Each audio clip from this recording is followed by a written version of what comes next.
woodpecker is the tawny frogmouth. It's a distant relative of the owls, and like them, it eats other animals.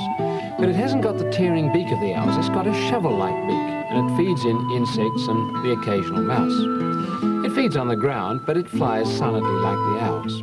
But in the daytime, you don't often see it because it camouflages itself. It sits in trees, and that feathery tuft above the beak makes it look like a broken branch. And amazingly, you can make your own. All you need is this, a piece of ordinary writing paper, fold it into halves with a crease, and then tear it down the crease.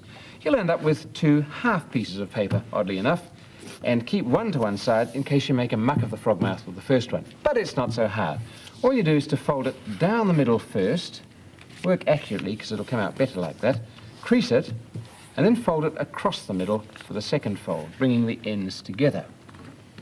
Now at this stage you'll find that with your little square or rectangle, you've got one end which is single, the other end has 2 parts to it, and that's the one you want to work with.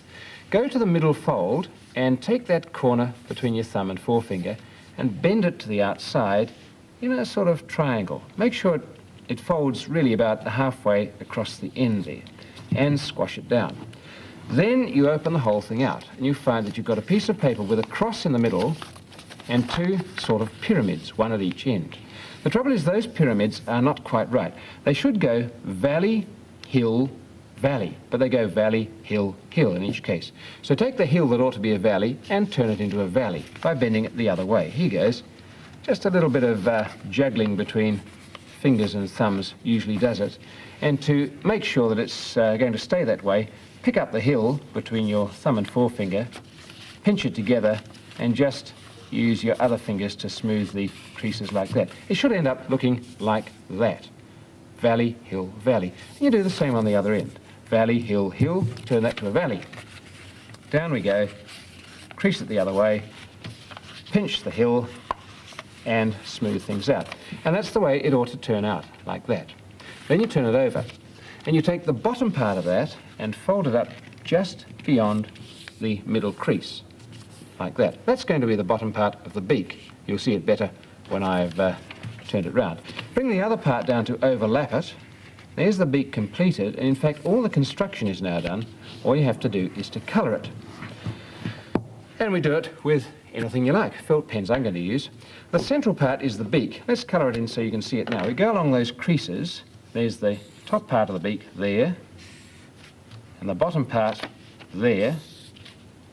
And since the frogmouth has a yellow beak, we'll colour that in. Doesn't matter if you run into the centre because inside the beak's pretty yellow too. There we go. I'll just turn it round and do that part like this. Now it's got 2 nostrils up there, and it has wonderful golden yellow eyes, which we can put in on the side. Very big yellow eyes they are, as you probably saw. And because it's a night hunter, it has great big dark pupils inside them. And you probably saw it had a weird, rather frowning expression. Not that it's a fierce bird, and it had those wonderful tufts of feathers above the beak. All you need now is the outline, and it has a rather squat head, goes out to the side, thick neck, and goes out again. Do that over here. And if you want to, you can shove in a few of its splendidly camouflaging feathers. And if you've got the folds right, it'll be rather like a birthday card, opening and shutting, and as it does so, the bird's beak will open and shut, and you'll have your own tawny frogmouth.